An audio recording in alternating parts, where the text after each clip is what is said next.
Welcome to the Outer Realm with Michelle DeRoche and Amelia Pisano. Airing live on the United Public Radio Network, 105.3 FM in New Orleans.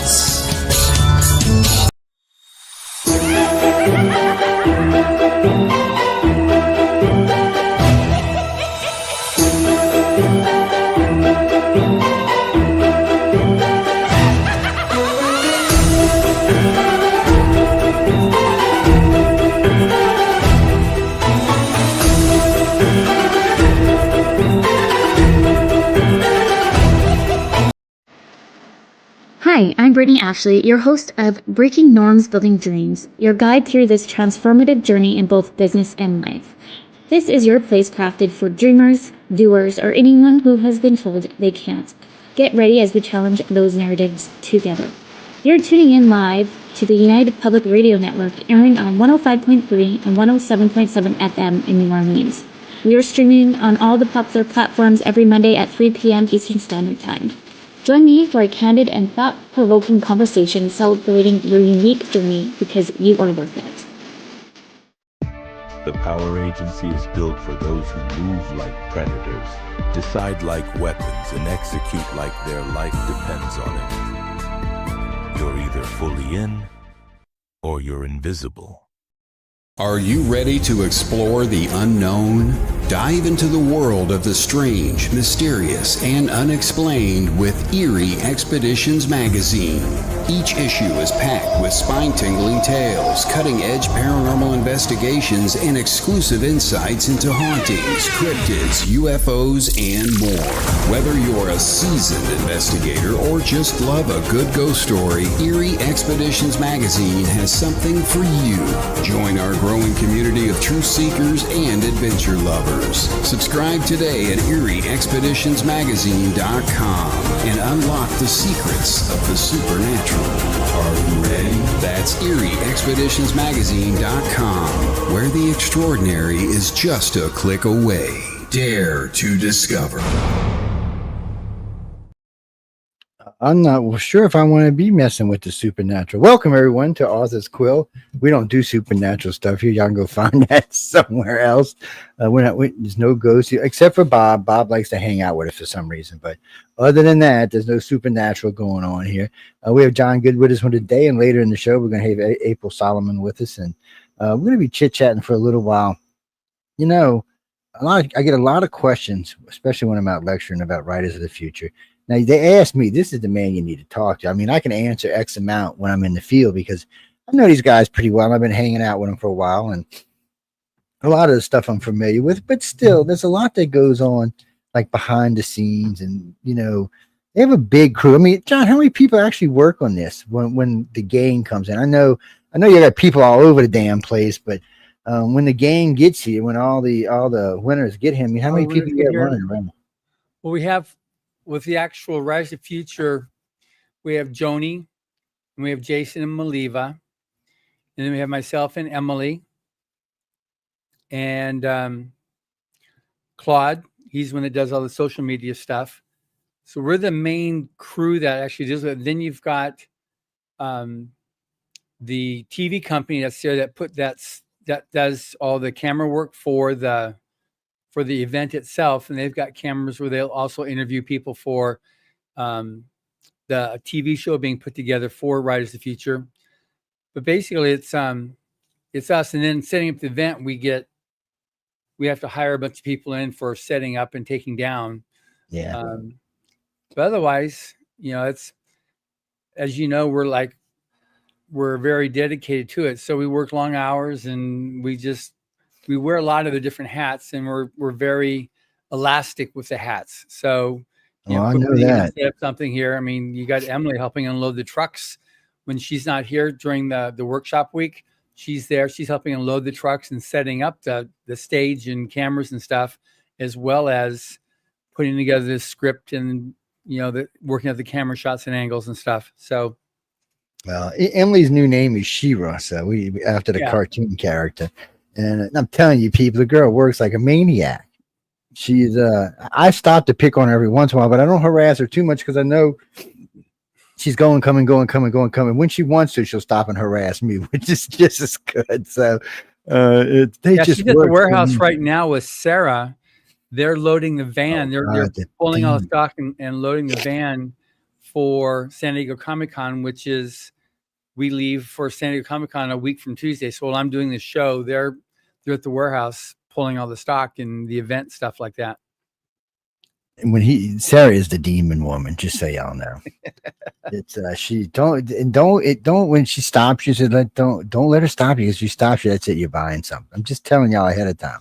But since they're gonna be at San Diego, people, so when y'all get to San Diego, you go up to Sarah and say, Joe wants that picture. Can we have a deal? Come on, y'all gotta work her. You gotta wear her down for me when I see her in Atlanta, she's wore down. So, she's something else. Josie's always fun, but Chelsea is always a blast. Chelsea is just, guys, Chelsea's like 6'1". She's always quiet. She's meek. She scares me because she's just, I'm like, Chelsea, you okay? You're going to stab me or something? No, I'm just kidding. She's really a sweetie. She runs the museum over there, which I've been on tour now 3 times. I got to tell y'all something about the L. Ron Hubbard Museum. The first time I went was fun. I had no idea what the hell I was looking at. I'm not going to lie to y'all. The second time I had kind of an idea. By the third trip, I really started to get a understanding of who this guy actually was. I mean, he must have wore 50 hats when he was younger. He was all over the place. Yeah. If there was some kind of knowledge out there for him to get involved with, he was in it. And I love people like that because that's how I am. I mean, if it's something I can stick my head in and my hat in, I'm going to. I can't help myself. So the more time you spend there, the more you learn about him, because there's a lot he was in. He was just involved in a lot of stuff. So take some time if you're in Los Angeles next time. Stop by, say Joe sent you, ask for Chelsea or what's her name? Oh man, I forgot her name. Shame on Joe. The other little chick that works there, she's real sweet too. Yeah, and she's Rainy. Yeah. So y'all ask for her. She's real sweet, and go for just go for a stroll. It's nice and it's well air conditioned. Beautiful building. The interior is fabulous. They did a fabulous job on restoring it. So, I mean, that's worth the trip by itself. So just stop in, take a look around, and say hi. What's that, Christopher? Donate 100,000. Well, you want to donate 100,000? Feel free. I'm sure I'll be happy. You can but you donate to the radio station too. You know that, right? People are crazy. But while you're in there, I mean, really, it's right there. It's not far from where the events and all are, and it's not far from where John and them are located, so you can stop in and just check it out. What do you mean? Oh, no, I don't think you can go there uninvited. You talking about author services? No, you can't go there uninvited. I'm sorry, guys. You can go knock on a door, but it's really invitation only. The building's beautiful inside, but they don't really do tours if you're not part of what's going on. And there's always lots of things happening here, so we have to organize stuff in advance to be able to make it available for tours and stuff. So I'll tell you this: if you want a tour, submit and win. There you go. That's an easy way to do it. Submit and win. Oh yes, the place is fabulous inside. I know y'all have heard me talk about it 100 times. I know y'all seen pictures. Look, you don't even need a tour. I probably got the whole tour on a damn picture screen somewhere on one of the websites. I mean, I've taken 5 million pictures out of there. It's a really pretty building. It's really nice. It's really well done inside. Whoever did the trim did a fabulous job, mainly because there's not even splits in any of the crown molding or any of that. Usually crown, when it's been up for a little while, you'll start to see little slits in the corners or little bevels where they overlap, the 45s overlap. You don't see any of that. So whoever put it together really knew what the hell they were doing. And that's rare to find. I got to be honest with y'all. I've been in a lot of wealthy places and I've seen them start to split and crack and things like that. Oh no, you're talking about what's her name? I always want to call her Hilda. That's not her real name, and don't call her that. Gunhild? She will put a karate kick in your head. Don't come messing around her building. No, she's a sweet too. Everybody there, if you win and you get to meet these people, or by some chance you get invited because you're somebody or something, you're going to really get to enjoy a really fun group of people, a really hard-working group of people, except for that Maliva chick. Oh, my God. she's just lazy, sits around all the time, doesn't do nothing, drinks coffee. I don't know. She's something. No, I'm just kidding. Just in case she hears it, I'm just kidding. She's a workaholic, just like John is. The whole bunch of them are workaholics. I mean, really, they just can't stop themselves. You know, I'll pick on John because I'll see him in the morning. Sometimes we'll have breakfast and he's gone. I might not see him again until 10, 11 o'clock at night, or we might cross paths as we're going in between different interviews and stuff like that. Well, both of us are doing interviews all day. Or anytime we can get them, because there's classes for the winners. Again, if you win, you get to sit down with some of the most famous illustrators and famous authors in the country, and you get to just hang out and listen to what they have to say. And guess what? You can ask questions. And you know what? They actually like to answer the damn question. Still, after 6 years, it still floors me that somebody as famous as some of these guys don't mind asking questions. I mean, answering questions. Sorry. It's and they answer them legitimately. It's funny, the podcast is up right now. That just went up a few minutes ago with B. Jackson. We talk about that because she was a winner. She was the grand prize winner, I think, for volume 25. So it's like 17 years ago. And she said that was the first time she ever flew, the first time she'd been out to Los Angeles. She was totally like, green as grass and self-taught. So she never worked with other artists. So she came out here and she found other people like herself. And it was so amazing for her to find her community. So now as a judge, she loves it. She loves every time she can come out and meeting the new winners and getting to find what they've done in their style and however she can help them get started. Because she herself has had so much help from the contest. When she got her first major contract to illustrate Parker Looks Up, the one with Michelle Obama, that whole thing that was made into a major New York Times bestselling book. She called and asked, okay, is this for real? Is this? And said, okay. So I said, send me the contract. And then she also asked Echo, and she said, send me the contracts. We looked at it. Looks legit. So she did it. And like I said, she became a #1 New York Times bestseller with her book. And then she did also another book later on for LeBron James. And she just said, this contest has done meant so much to me. I love being able to work with the new winners and help them like I was helped. And you see that with all the different judges. That's their thing. It's an opportunity for them to pay forward, and it's there's no strings attached, as you've long since learned. Mm-hmm. It's all about what L. Ron Hubbard originally set up to be able to do is to provide that helping hand to the aspiring writer and artist. And that's what we do. And this year, the whole big, like 2 years ago, the whole big thing was the 40th anniversary. This year, I'll be doing a whole big thing on breaking the 1,000 mark of winners. So that's going to be a whole big thing we're going to do there. So we're going to put together interviews and videos, saying, oh, here we go, breaking the 1,000. And then I'm making a map right now. A press release will go out this week. We have the 51st country that we're going to be recognizing, which we're just excited about that kind of thing, as it expands.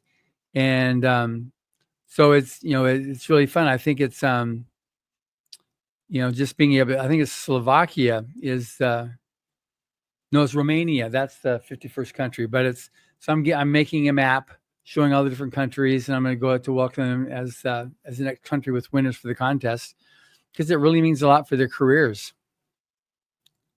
It's fabulous how it grows and how people see it, and especially that's with the internet and all, with the worldwide communications now, more and more people are going to get to see it.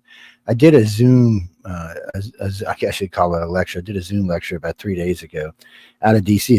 It was college students and high school students. It was sort of political. It wasn't completely political, but it was mostly political. And we were doing a lecture, and about halfway through the lecture, a gentleman goes, "Don't you work for Writers of the Future?" And I looked up at him. I said, "No." I said, "But I am friends with a lot of them." He said, "But I hear you talking about," I said, "I work press." I said, "I go out and work press." And I said, "I get as much video and as much interviews." I said, "Let me explain." I said, I interview the entire group before I go. Then I get everybody I can. It's hard to get everybody when you're there. because there's so much going on, and I don't want to pull away from their experience. So I'm aware of what they're doing, and then Carmen rebooks them again afterwards. I said, so you get to hear how they felt when they won. I said, you get to hear how they felt when they're there, and then you get to hear afterwards, unabated, that you get to hear everything that went on afterwards. I said, really, truly, if you sit and listen to all these archives, you're going to find out that it's a fabulous thing if you can win. If any way you can get there and win, it's well worth it. All of them come away learning something. Most of them come away learning a lot. You know, I hear most of them when we do the last set of interviews, you'll hear most of them talk about what they learned, how it's going to help their career. And then some of these people I've gone back 2 and 3 years now and interviewed, and they talk about how it's helped their career, where it's put them, and the thing. Sorry, guys, my grass cutter decided to come cut the grass today, and don't ask, he wasn't supposed to, but he did. But it's you learn so much, and I tell this to people all the time because I'm sitting there and listening to these classes, and I'm learning as we're going. I mean, when it comes to being an author, I've learned quite a lot. I mean, I've learned a lot from the illustrators, but it's not going to help me. I still can't draw a straight stick man, but still, I mean, I understand how it works now. I was telling this to John just not that long ago. You know, when people ask me, when I'm talking to people that actually know about being an author, and they start using terminology, thanks to them, I actually know what the hell they're talking about, and I can actually comment on it. But you know, I always get these questions about, you know, is it good? Who's there? You know, or who's my favorite judge? I don't have any favorite judges. I just tell y'all that up front, so don't bother asking, because even if I had one, I wouldn't tell y'all. So it doesn't work that way. The illustrated judges, I got some buddies, but I wouldn't call them favorite judges. I got what's that, Jenny? Yeah, they're drinking buddies. That's what they are. No, John don't let me drink one of them. He said I can have one drink a day. That's it. That's all I can have. He said, and that's usually iced tea, man. I mean, Jesus. But no. Anyway, I was at this lecture in DC. I mean, I was doing this, and it about halfway through this, and that was pretty much, the professor had to kind of stop it because it had kind of snowballed into a Writers of the Future lecture versus what I was actually supposed to be there talking about Donald Trump and Joe Biden and a few other people. That was some other stuff that was going on at the time. And it really shows me how many people. So there were about 1,800 people attending this lecture, and every one of them seemed to have an interest in this. Every one of them. Now, most of these students were, you know, English lit or political lit people like that, but still, they all had a question. That's why the professor had to stop it. If I would have answered everybody's question, first off, it wouldn't have been finished the lecture, and secondly, the whole second part of the lecture would have been Writers of the Future, which I don't personally have a problem with. I mean, I'm getting paid either way it goes, and I like John, so it's not a big deal. I like Writers of the Future, but he's like, maybe we should schedule. I said, if you're going to schedule a Writers of the Future, you need to call John Goodwin. I said, that's not. I said, I don't actually work for them, and I would feel funny giving a lecture on their stuff. I said, so just call John. I said he'd more than happily do it. And I said, if you need to get in touch with him, write to me, and I'll send you his email. And I said, because he's going to be a little bit more comfortable with talking about it anyway. I mean, I don't mind talking about it all the time. I talk about a lot of other stuff I get asked about, but still, you know, he's actually much more entrenched in it than I am. So he knows much more about it than I do. So if that's what you want, I mean, I know y'all like to hit me up in the middle of a lecture, at the end of a lecture, and ask me questions like that. And I don't mind. I want people to know it's not a big deal. But still, if you want, because when he said that, oh, maybe I should book you out here to come talk about it, and I'm thinking, no, I don't work for them. I'm not supposed to be out here talking about this. That's their job. You could always ask for Emily, but she's mean, people. You don't want to ask for her. If you even make a noise in the audience, she might get him and smack you. Hell yeah. She's got these little whip things. She goes. So I'm always, yes, ma'am. Yes, ma'am. How you doing? Yes, ma'am. No, she is a sweetheart. She is one of the nicest people I've ever met. I don't get me wrong. I'm sure she's got a temper like everybody else on the planet, but she goes out of her way to be nice to me, which she don't have to be. She knows me well enough now that she can abuse me. So, and she still goes out of her way to be nice. So all of them do. I honestly. Did you register yet for Dragon Con? I thought I did. Yeah, I think I did the day I did. The day I got all mad about you know who. I don't want to mention Yeah. her name. Oh, speaking of that, Writers of the Future's up for podcast awards, so y'all be sure to get over there and vote. No, I don't have any shows up this year. You'd have to ask John why, because I had a little hissy fit. But I'm telling you, people, I can get angry sometimes. But no, Writers of the Future's up for award. It's on what 3 categories, right? Yeah. Plus, you can also vote. There's actually 4. You've got the People's Choice Award. So that's the first category. And then there's arts, there's education, and there's storyteller drama. And you just go to podcastawards.com, register, then you can go to those categories and vote. I voted for him for best male influencer. Yes, you can vote for that too. There's a lot of categories, a lot of things, side things you can vote for. You can still register, I'm pretty sure. I registered about 2 weeks ago, but you can register, and voting goes through the month of July. Yeah, so you can go over there, and then the second wave is only the people who actually had were up for an award, and they get to vote. So I think it's 500 usually, but it's a great thing. I always enjoy it. It's a lot of fun. Not this year. Next year we'll probably put 4 or 5 shows up, but I was really angry on two of the categories this year, so I was like, nope. I actually wrote them a friendly letter. You didn't really? Yeah, they actually did, and he was saying, well, I never really thought about that. I said, well, a lot of these shows fit into a paranormal ufology kind of thing. You should have that there. And I said, a lot more of those shows would submit. I said, remember, the only thing smaller than porn the only thing larger than porn on the internet is ufology and paranormal. If you combine the two, they're actually bigger than porn. If you only do them one by one, it's porn, paranormal, ufology. If you do them together, it's paranormal ufology, then porn. I said, so you're missing out on a lot of people. It's a lot of people that would like to do your award. Now, there's this thing called the Signal Award. I'm going to talk about them for a little second. They can kiss my big bleep, bleep, bleep, bleep, bleep, and bleep. People, them people are ridiculous. So I went in. I was going to put up a couple of shows, and put up UFO on the cover. It said $0. I put up news on the flip side, a couple of categories, a couple of places. It was 9 G's. I mean, come on, I'm going to go buy me some trophies for 9 G's, man. I mean, give me a break. It's crazy. I don't know. The other one I didn't even look at after that. I was just out. Maybe it's just not the years. But the station did won Best Local Broadcaster 4th year. 4 out of 7 years we've won local broadcaster. We went 2 back-to-back, skipped a year, and then now we're back 2 back-to-back. And all these big radio stations down here with these multi-billion-dollar, million-dollar things, they get so mad. I mean, I was invited to a crawfish boil for R&O, and I was talking to the owner, and he's like, you need to tell me how you keep doing this. He said, we haven't won in 10 years. He said, you've won 4. He said, Joe, are you paying them off? I said, dude, you got more money than I do. I said, maybe you're paying them off.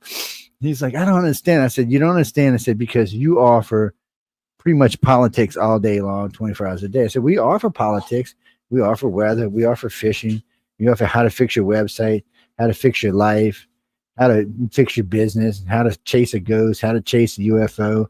I said, we just offer so much more than y'all do. Everybody for that matter. There's not really many networks out there like this one. I mean, we're just an all-in-one network, and we're getting ready. It won't be long now. Probably 7 months. We'll be splitting into the United Public Radio and the UFO Paranormal Radio Network. Which basically, they'll fall under the brand of United Public UPRN Talk Radio is what they'll fall under.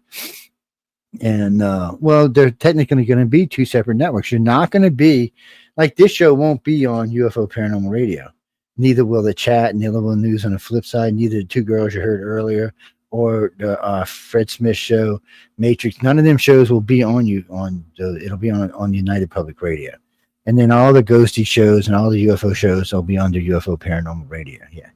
Well, the station's gotten so big we don't have a choice. We need big spots, but right now all the high-end slots are taken up, either by these shows or by other shows. But there is no slots.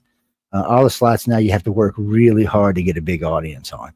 The slots from say 4 p.m. to midnight are kind of built in.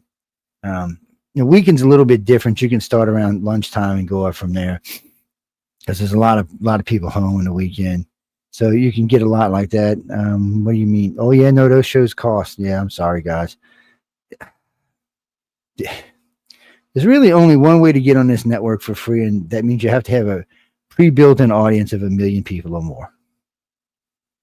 And then you still got to convince Michelle to do it. Yeah. So, and then she's got to convince me to do it. So, but if you got a million people or more, you can get in. You might get in there. But really and truly, if you're going to get into everything the station offers, and you're in a low end slot, you're looking at probably $200 a month. High end slots start somewhere from usually around $750 to $2,500, except for Wednesday and Thursday night. They're both $5,000.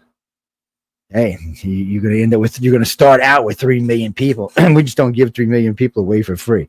Right. John, he got one of the cheapest slots, not because of a slot, because we're friends. Well, if you want to be my friend and invite me places and take care of me, I might hook you up. Probably not, but it's Plus, I like to think that we have a good quality show too, with Riders of the Future. Oh, the show's excellent. It's when we first started this thing, it was just under 50,000 was the first number you gave me. Well, where are we? And now last week we were 11,000 shy of 3 million. Yes, and well, he came and hung out with us the other night on the week before last. He came and hung out with us on the chat. We were pushing the podcast award. So yeah, really and truly, you should get over there and vote. Yeah, vote. I've got seven finalists and no wins, so I'm hoping to get a win this year. Yes, I know. Categories. So I've got the same on a couple of shows, and if you add them all together, it comes up to like 23 or 20. I have bitched a lot about that, by the way. just in case y'all didn't know, I have bitched a lot about that. Well, I was going to get trophies. I'd end up with a bunch of trophies back there that would just irritate me now. And matter of fact, I was talking to the guy the other day. He said, you can still get it from all those different years if you want to. I said, no, that's okay. Thank you very much. I'm beginning to think this guy gets a kickback on the trophies. No, the trophies are nice. They're not chinky trophies. And if you win, you go get your trophy.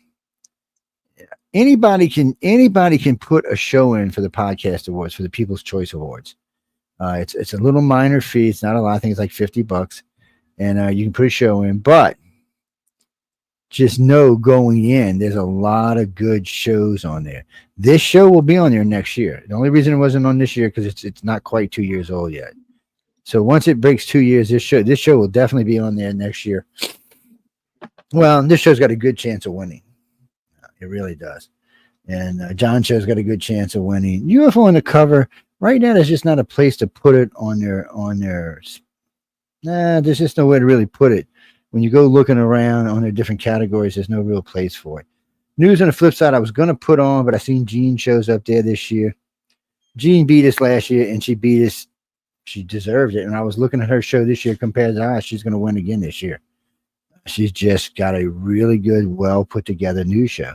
She don't carry the material we carry, and not as near as much of it, but the design of her show is really professional.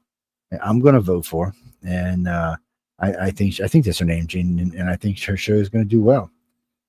And there's a couple other shows. There's a few repeat winners on podcast awards, mainly because they've put some good shows together. You got to remember, it's not just about the quality of the information you're giving out. It's also the quality of everything around you. The presentation, yeah. Yeah, so people want to know, what do you mean in mine? No, because you get to look at all this stuff back there. Yes. By the way, speaking of that, see the Monroe Doctrine over there. We're going to be giving that away sometime later in the year.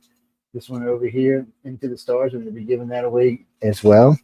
I don't know if we're going to be giving away any of these balloons yet until I go through and see how many are duplicates.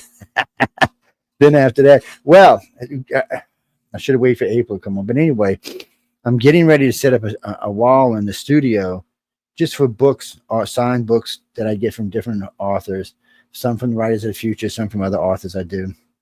Pieces of artwork that have been donated to the network, things like that. All that's going to be on one wall so you can see it.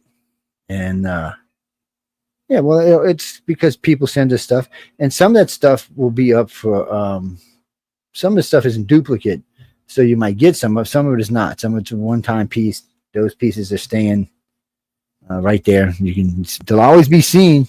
What do you mean sell? I ain't selling nothing. I either give it. Just know this: I'm either going to give it away or I'm going to keep it. I don't sell stuff like that. We do have an online store. And matter of fact, I'm glad you said that. We're putting in a TikTok store this week for something entirely different. Oh, one of my Asian friends has been bugging the hell out of me to show me how to do a really good TikTok. So I finally told her yes. And she's working on that for me. So we're going to actually put in a TikTok store. We've already got a store that sells like T-shirts and all kind of stuff. And I've told John this before. The number one selling thing over there is the thong. Don't ask. I don't know why. I don't even ask myself. It's a white thong with a purple alien face on the front of it. It sells. I'm not going to complain. That and these little pins, these little green and purple pins, they sell like hotcakes. I don't know what people are doing with them, but they're only about that big around. And then they sit like that. They're pretty, but I don't know. I guess if you're going to conferences and stuff like that, they're nice to have. Just a representation of the organization. That's all they are. That's what John was saying. 1,000. So this year we'll break 1,000 winners. It'll be over 1,000, huh? Yep. Yeah. So. Yeah. Well, no, Christopher. If I remember correctly, the Illustrators Awards are not as old as the Writers. Yeah, they started in year 5. Yeah. Yes, I actually pay attention when people tell me stuff. Believe it or not, I did. Oh Jesus! You mean name some illustrators? John would have to do that, and I can tell you this. I know there's some big names in that illustrators group because I've seen quite a few of them, and then some of them have some big jobs working for some big companies, and they still give their time to come talk to these crazy people. Yeah, the original judges. We've got a book that we created. That we did this in the early 2000s is Master Storyteller, and there we have a section on the judges and the original judges for the contest for Illustrators of the Future.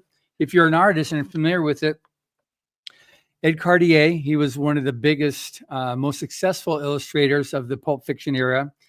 Vincent DeFate, he's done some of the space patches for NASA. Leo and Diane Dillon, they were the first. He was black and she's white, and they were the first couple that worked together in New York to a lot of amazing design. Bob Eggleton, he's won, I think, 13 Chesleys and 11 Hugos. Will Eisner, there's an award named after him called the Eisner Award that's issued every year at San Diego Comic-Con. Frank Frazetta, he's like the king of illustration. Yeah, Frank there's why John's saying that. Let me see if y'all can see it. Yeah. That's the painting. Mike's right in the way. That's the painting he did for Battlefield Earth.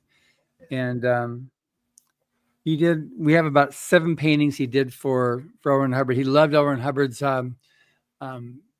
writing, and Hubbard loved his illustrations. So they worked really well together on their stuff. While y'all looking at this, there's 2 other ones I wanted these people. So remember, it's okay.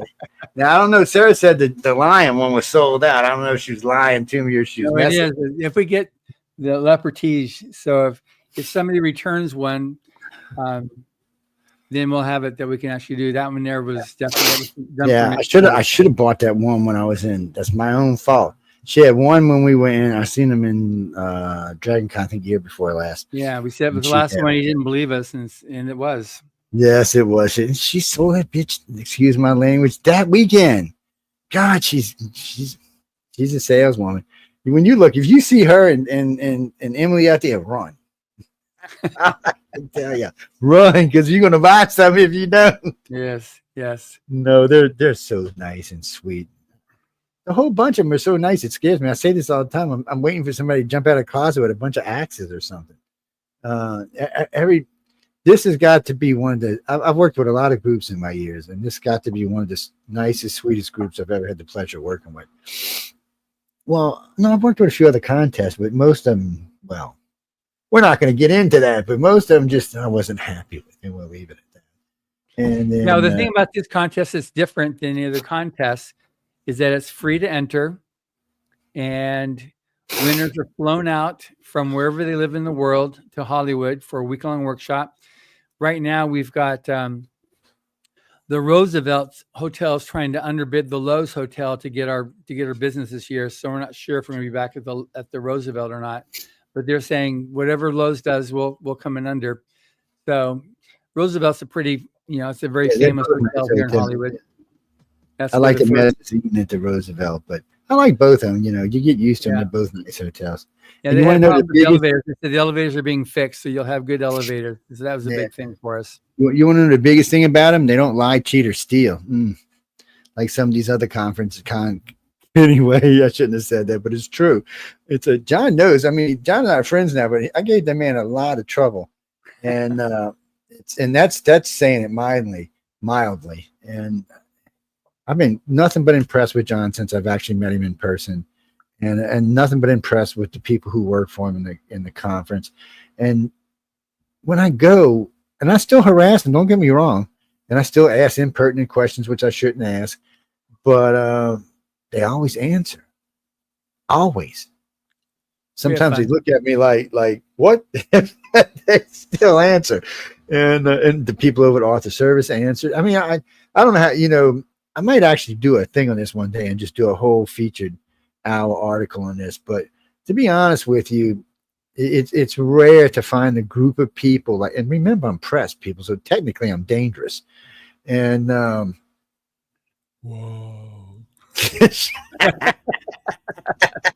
oh shit! But anyway, the scariest one there is Maliva by far. Okay, let's just get that out there. But everybody is a sweetheart, including Maliva. She goes out of her way to be nice. She harasses me, but she goes out. And Chelsea's such a sweetheart. Yeah. Even though I got to look up, hey, Chelsea, how you doing? Said, is the air okay up there? It's not as bad as Karma, though. I'm like, Karma. Huh? Oh, God, there's a picture of me. It's Karma, me, and Fred. I look like a midget. I said, y'all can't pass that. I mean, really, I look like a midget because both of them are like this taller than me. That was at the gala, but it's a lot of fun. But really, all I can tell you is go to writersofthefuture.com, take the course if you're an author, learn how to do it. If you're an illustrator, get as much information as you can, and submit. It's not like they're going to chop your fingers off or anything. They're not going to be hateful to you. Yeah, I mean, the worst thing you'll get is try again. Yeah, or you might get some other suggestions. So they actually, with some of the people who have done, not quite good enough to win, but good, they actually kind of give you information and help. So submit. That's all I can tell you. I'll submit. What do you mean, Bruce? No, anything I would submit is too long. I've been actually writing on something right now, but there's 17,000 words. This thing's already at 50,000 words. So, well, I did one with John and them while I was up there a couple of times. I was channeling Elron because I did like 60-something thousand words. But when I got it home, I'm an idiot because I left out whole paragraphs, and you're kind of like, well, what was this supposed to mean? So, but I'm getting better. I'm actually putting things in audio now, and I'm trying to remember stuff in between. And I've learned one of the hardest things that I didn't understand about writing was filler stuff. How do you do, like the sun shines out there and the birds are chirping. But anyway, after listening to these guys, I have to say, I've learned quite a bit about that. So now I can actually do the story and bring the story a little longer and a little deeper by just adding in the surroundings and stuff. I've actually learned quite a lot. And remember this, guys, I'm a complete and utter rookie that has no experience writing at all. And I managed to learn stuff. So just think, if you're somebody who's been doing this for a while, the stuff you're going to come away with. I mean, you cannot pay for this. And if you did, you can pay for like 2-3 years to get this in several $1,000s. These are the guys who can probably be teaching you too. That's that part. You're going to be paying these guys this information you can get for free. You're going to be paying these guys. And it is intense and it is packed in because it is a short period of time. It's 4 or 5 days, but it's the information is there. Any question you want to ask, you can ask. I have not heard Tim Powers or Jody Lanai, who do the most good chunk of it, say any question was stupid. And trust me, there's a couple of questions I would have said, really, because it kind of sounds stupid to me, but they still answer them, and they answer them politely, and they show them how to do it. And John and I have talked about this. They don't always agree, which is a nice thing, because you got a room full of people. You got 12 people in there, and not all of them people are going to work on the same level or in the same direction. So they're giving you other venues to work in, other ways to work it out. It's nice. The same thing with Todd McCaffrey and Wesley Dean Smith. I mean, they did the same thing, and they showed you kind of different ways to go in promotions and stuff. You know, one's completely indie and one's moving in other ways, but it gave you an idea what might fit your brain the best. You can't, I'm telling you guys, you can't pay for this stuff. You can't. You're going to have to win this. And go down there, listen to these people, learn from them. And then after you get through with all of that information, there's BarCon, which we call it BarCon, just so y'all know. I finally learned it's called LobbyCon. Yeah, because it's not a bunch of drinking goes on. I mean, there are some nights, but mostly it's just sitting around talking to each other, maybe having something to eat, drinking some tea or something, and just basically learning. And these guys are relaxed. You're relaxed. You're talking to them, and there's a ton of information there. There's just I can't stress it enough how much information that's there, and all you have to do is win. And look, you can submit 4 times a year, people. Damn, 4 times a year. I say we let you submit 2 free, and we charge you for the other 2. That's what I say. John told me no, but I'm like, come on, John, just 2 times free, 2 times they have to pay. But he's like, no, we can't do that. I'm like, damn. Yes, they like giving y'all stuff for free. I don't know what to tell you. Anybody who's willing, I just posted in the chat there. We're expanding our activity for artists at writersofthefuture.com or illustratorsofthefuture.com, because we have a forum, and so we're beefing up the Illustrator forum. So I just posted a link there. We're doing a survey. You can go there, a SurveyMonkey survey, to answer about. I think I've created about half a dozen questions there of what we can do for the to expand the forum. You know, what's needed and wanted to help artists specifically. It's free to enter. You can lurk as well. You don't have to join. But the thing about the forum that we have, as with anything else in Rise of the Future, we have a basic policy. Like if you join the forum, you're gonna be in there. There's no no dissing. There's no giving somebody a hard time and being invalidative. You're given one warning, and if you still violate that, then you're banned from the forum. You can't be in there, because it's just, we want people to feel like it's a safe space they can go and share their art. And if they're not, if they're not Van Gogh yet, that's fine. They can still, wherever they're at is where they are, and you're not going to get better unless you keep on practicing and working at it and getting other people to get some good advice. And that's what this is. So we have several winners this year that wanted to help raise the bar of the forum for Illustrators of the Future. So if you're an artist or know somebody else it is, and they're shy, which artists very much, because it's just you and your painting and your stuff. So it's very easy artists to be very introverted. Yes, they are. Yeah. So you can go there, you can join it, and feel free, and know that it's a safe space for you to visit and get questions answered and get direction, advice from professionals. And like, we've got the Rise of the Future workshop that Emily created, and we're about ready to put up another interview with Kevin Anderson and Robert J. Sawyer and Nedia Corfor. Those are all in the final edits right now. Then those will go up there as well. And then this next year, we're going to be filming several interviews with illustrators and create an Illustrators of the Future workshop. So we'll have that also for artists to be able to help them with, how to be able to make it a career out of art. Now, for you authors, I'm going to give you a cheat. Okay, I'm going to show you how to cheat. Yes, this is a cheat. Okay, get this book right here.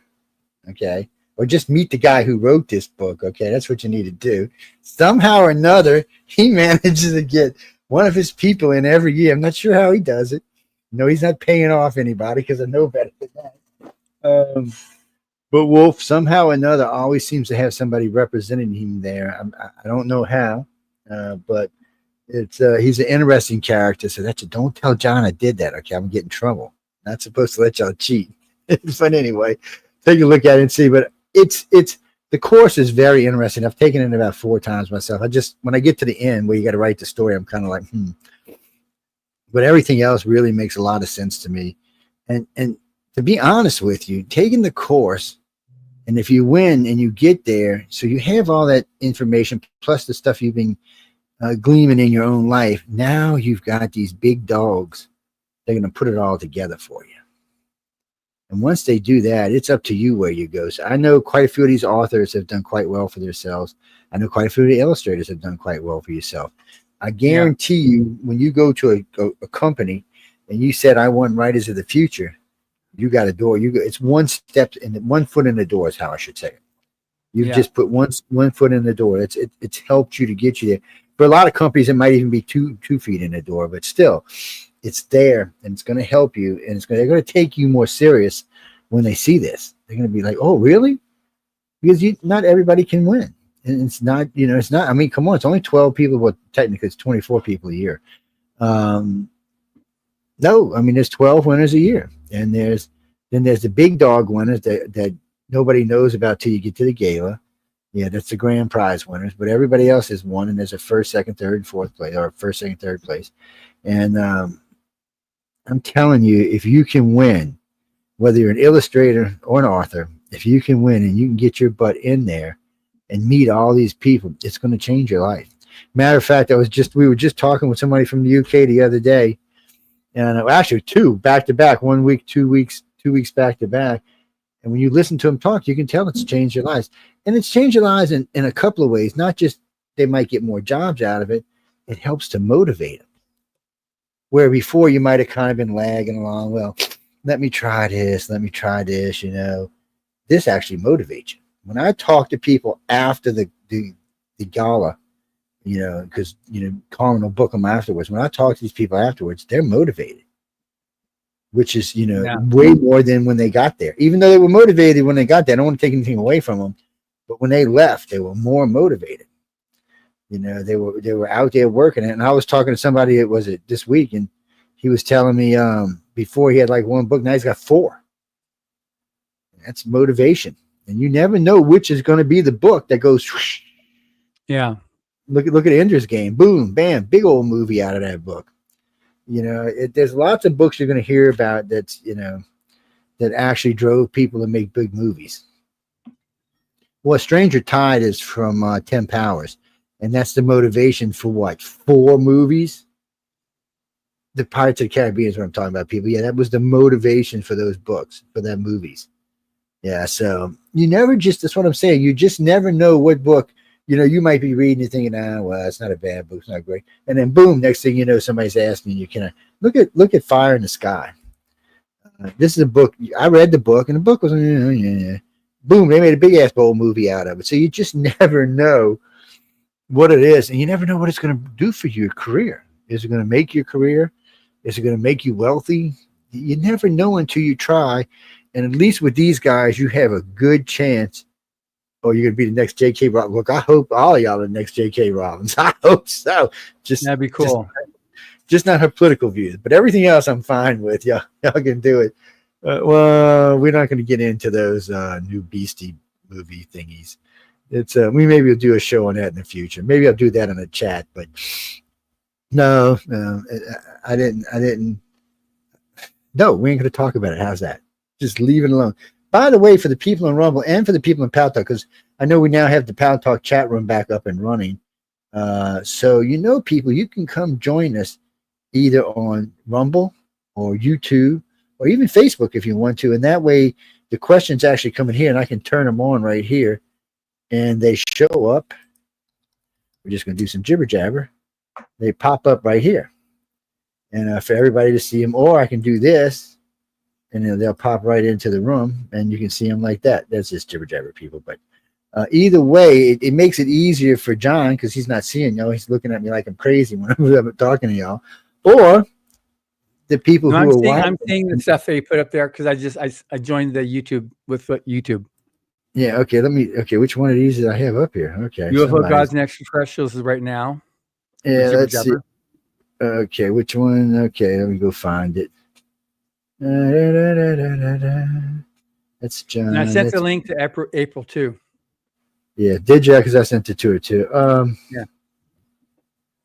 Oh, there we go. We finally got the right one. No, but I know Power Talk is growing, and we brought it back so we could actually incorporate a lot more questions into the shows, and eventually we'll figure out a way to bring the audio back in, because I keep getting people asking about phone calls, but we don't use well, they closed it down. They made it something else. I can't even think of the name of it now. It's been so long since we used it, but we used to use it, and you used to be able to do calls on it, and it went the way of the dodo bird. Microsoft made it into something else. I think they call it Team or something. And yeah, so I don't know if it takes calls or not. We'll have to look into it to see. And no, we don't mind taking calls. It's just our problem with calls are if there's no way to moderate a call, I don't know what's going to come out of your mouth. So it's fine on shows like News. On the flip side of the chat, it doesn't matter. Those shows are designed for it. This show is not. I'd get offended if someone came on and said something like they might say on one of those other shows. So UFO Undercover is not. Just think of this show and UFO Undercover as PG-13 at best. I really like to just say PG, but Michelle gets mad at me, so PG-13. But really and truly, that's just where we are. No, John's got like 8 wives, maybe 9 if I'm counting right. Yes. Emily's wife number 1, and then we got wife number 2 and 3 and 4 and 5, 6, 7, 8, 9. I can't tell you. You're trying to get me in trouble. Stop it. God. How many kids? I don't know. I've lost count at 40. I mean, Jesus, he's starting his own little. I think he's done hooked up with Elon Musk, and they're all going to go to Mars or something. I don't know. It's crazy stuff. No, he's a good man, actually, guys. He really is. And you know how I am about people, so yeah, that's just complimenting itself. Oh, I've been mean to a lot of people in my life, so including John. But I like John, so I let him slide. That's not true. He's just a good guy, is what it is. I don't let anybody slide. He's just a good guy. But I'm telling you, go to Writers of the Future. Get in there, learn how to write, learn how to be an illustrator. Submit to the Writers and Illustrators of the Future. Like I said, 4 times a year. Don't try no AI bullshit. They will catch you, just so you know. Yeah. First off, you can't AI illustrator stuff. I mean, not illustrator stuff, author stuff, because it's just jibber jabber. Illustrator stuff, they have rules about what you have to submit. So if you go in and do this great piece of art made by AI and there's nothing goes with it, they're not going to accept it. I'm just being honest with y'all. It's yeah, and don't take this as an opportunity to say, okay, good. You say no AI art or no AI stories. Watch me. I'm gonna show that I can do it. That's not the purpose of the contest. We're trying. There's a lot of people that really want to be able to do storytelling and creativity, and for themselves to be able to come up with their own stories, and the artists to be able to come up with their own art. And that's what this contest is about. And you're only doing yourself a disservice. And then if you try to do it, and it's we have tools that we use to make sure that art is not AI art. Because if there's a question, we say, okay, good, give me your layered files. Guess what? With AI art, you don't have layered files. Just recently, Congress said they're going to start making it mandatory that there's a tag inside of the AI stuff. It probably won't get until the next set of bills, but I guess maybe even Congress has been getting duped by AI. Well, you see what they did with Rubio, right? They went around, they used the AI and went around calling different people, Congress people and people overseas, with a Rubio voice. I was like, you gotta be kidding me, man. Oh, the end of the world's coming for sure. Well, that book that you got behind you, James Rousseau's book, that's what that is. That's how it starts World War III, was that whole thing there. Hey, April. Hi. It's the Dragon Lady. It's we're alive and kicked. Hey, why are my things on? She's at a conference. She's like the queen of the ball there at this big 3-month conference, whatever, 3-week conference. Oh, the hell, where you at, girl? Oh, it's the Sawdust Festival? Yeah. Oh, okay. Yeah, it's I mean, I thank you for all that credit. It's 2 months. Okay. Oh, only 2 months. But she's still the queen of the ball. Yeah, it's a great show. It's at Laguna Beach, and the Sawdust Festival has been going on since the '60s. And everyone builds their booths from scratch with plywood and drywall and lights, and it has to be up to code. So you're essentially Oh, building shit. a small house, is what you're doing. Too bad I wasn't there. That's what I used to do for a living. It's yeah, I was a contractor for 40 years Yeah. before I sold my business. Yeah, my son was like, "You sold this? I gave you half. Don't worry." Other half went in the bank for a retirement fund, so I can hang out and get in more trouble. Is what it is. Yeah, I like it because it can give me more time to travel where I used to not be. So you're out there, you're selling the art. Or can you sell art, or just can you show it? What y'all doing out there? Have either of you guys been to the Sawdust before? No. No. Well, so if you come, there's if you give my name, you can get free tickets and you can just walk right in. But what it is, it's an art show that only shows local artists in Laguna Beach. Oh, that's cool. And, yeah, and you have to provide 9 pieces of documentation to prove that you're a local artist that lives in Laguna Beach, if you are to be in the show. So Well, that's and cool too.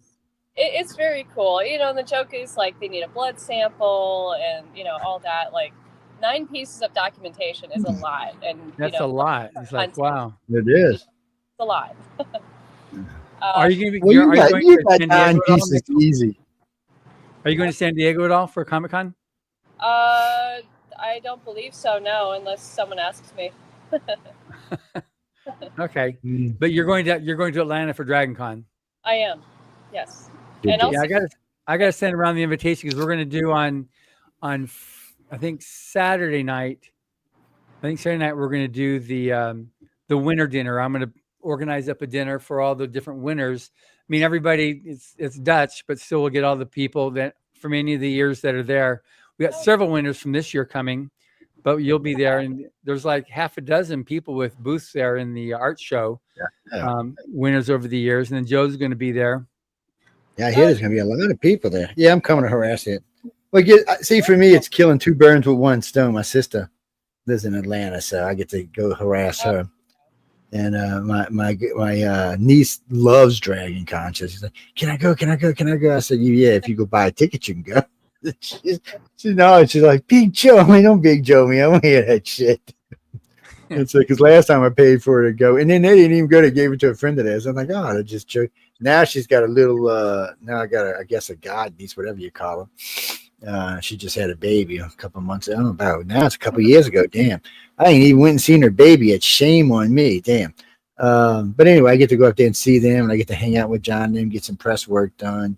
Maybe run into Pat while I'm there and see what's going on with him. And I always have fun when I go. I always lose about 10 pounds too. Yeah, because he has to walk up and down those hills there. Yeah, first year I went, I said, I'm going to choke somebody out for dragging me out here. Oh, Lord.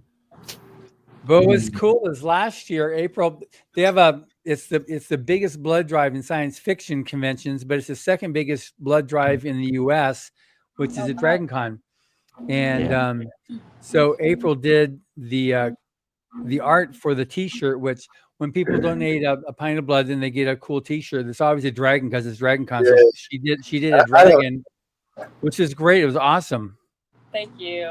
I don't do no free pints of blood. They give me anywhere from $100 to $500 for my blood. So they don't give you nothing at Dragon Con. That's what I'm saying. Well, because I'm RH negative. I'm actually O negative, which is very hard to get. So yeah, down here they'll pay you anywhere from $150 to $550 for 1 pint. It's well, because it's it's a universal for you.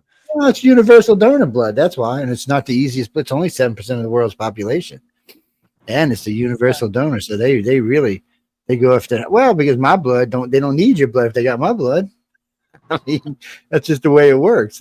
I can see they like my blood because I'm one of those guys that doesn't do drugs. So I don't do drugs. They can take platelets and the blood cells. It's funny when I donate because the people in my group that are work within the the Scientology area, we don't, we're not into drugs at all. So when we go to the various hospitals, when they find out, when we check off, the religion, they go, "Oh, good, you're the groups that we can actually use all the blood on." So that's always nice to be able to do that. Yeah. Yeah. Yeah. That would be me as well. I've been clean of everything for I'll have 13 years in October. Wow, good for you. Yeah, so I'm proud of it. Yeah, you should be. Well, you should easily have 9 pieces. I think I've seen 9 pieces of your art or more. No, it's IDs. 9 I pieces know, but of I was IDs. just thinking of her. Now I'm Her confused. driver's license, her birth certificate, her bills, her bills, her contact lens, blood sample, bone marrow. Damn, they're crazy. I don't. Stuff. Exactly. I got more than 4 because the old lady has the rest of it. I'll have to think about that. Oh wait, I got a bunch of credit cards. That'll work. I got 42 credit cards. There we go. I just start flipping them out like they're a deck of cards. Yeah, that'll work. Yeah. What's that, Denise? No, she's talking about a thing going on at Laguna Beach. Are you in California? Where are you in California? Yeah, Laguna Beach is in California. No. Somebody was. I was asking this lady, what part of California are you in? Are you in San Diego? How far is San Diego from Laguna Beach? Because I don't know. So Laguna Beach is like right smack dab in the middle between Los Angeles and San Diego. Oh, well, it's like an hour away. In the middle, yeah. So you live in San Diego, you should know that. And I'm talking, you're playing this idiot over here, but I mean, come on. Damn, I probably went there once or twice when I was stationed I went to several different beaches when I was stationed in San Diego, because that's where I did my boot camp, was in San Diego. We went to I don't know, like 7 or 8 different beaches. We can't even get into that because it's a G-rated show, but it's there was one beach I was just surprised by, and we'll just leave it at that. I was like, what is this beach? Oh man, I had a lot of fun when I was stationed down there. I mean, we used to go to LA all the time. We go out to Las Vegas all the time. It was a lot of fun there. Now, and April, you're growing your hair out, it looks like. Yeah, I don't want to, cut it too short, but I'll get it trimmed and, clean up the dead ends. But, Yeah, but it definitely looks longer than last time I saw you. Really? Yeah. Yeah, you got to take care of that long hair. I know how that is. I tried to short and it didn't look that good. It looked pretty bad. So. Well, some people don't look good with short hair. Some people do. Some people look good with their hair pulled back. Some people don't. It's just one of them weird things. I don't know why, but some people look really good when their hair's all pulled back. Some look better when it's out and flopping around. And it's just different for different people. Emily still likes her hair long. Yes, well, because she's a lioness now with that gold streak going through it. I was like, Emily, what'd you do your hair? She's like, God, didn't you notice? I said, I was raised by like 6 women and I raised 5. I said, I notice everything. I said, I know things about where most guys should never even have learned. It's but I always notice changes of hair and hair colors and shapes and sizes. I guess it's too many years of getting. You didn't notice I changed my hair? Yes, I did. What are you talking about, Kimberly? What do you mean? No, we call her Dragon Lady because she draws dragons. Really, really, really, really good too. Yeah, her website. Can you pull it up? Because it's what, April Solomon Art. Yes, Let me see. You go find that. Keep it simple. It's Yeah.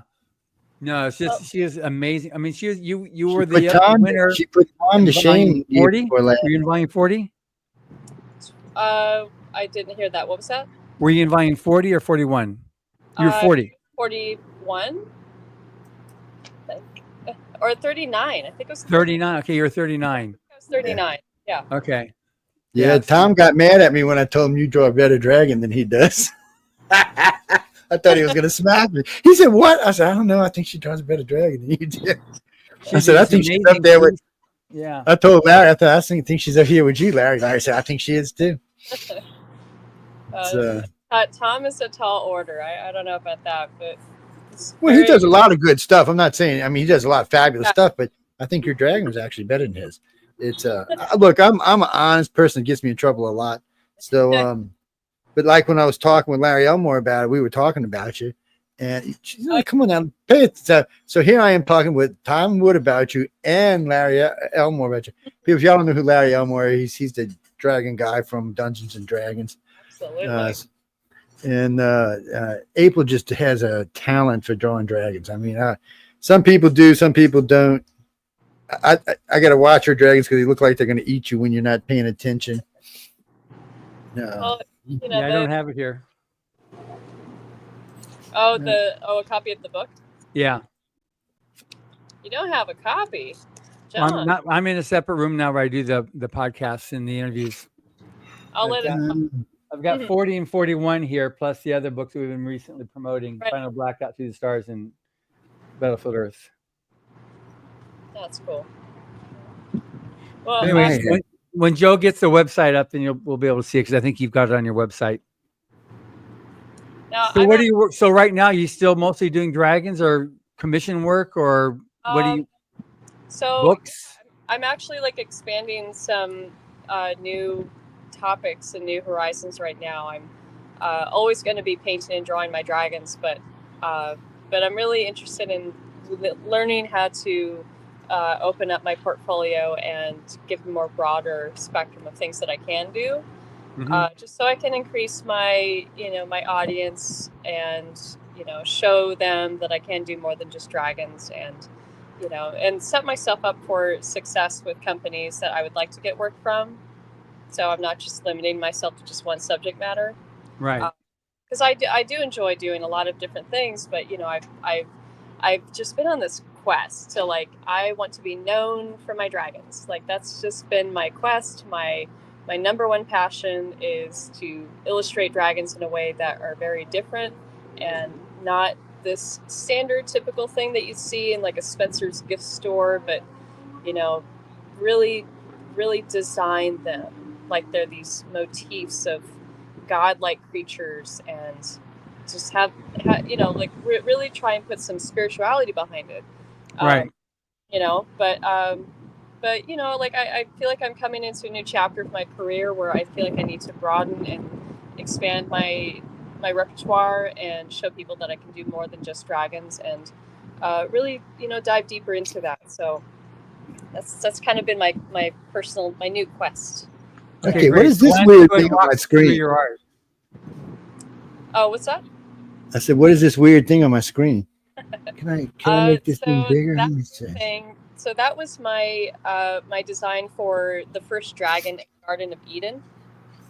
I had an idea, if Eden, existed or did exist, I don't know, but like Eden must have had dragons if it had all animals. So I thought, what would that dragon look like? So I came up with this dragon called the Last Dragon of Eden.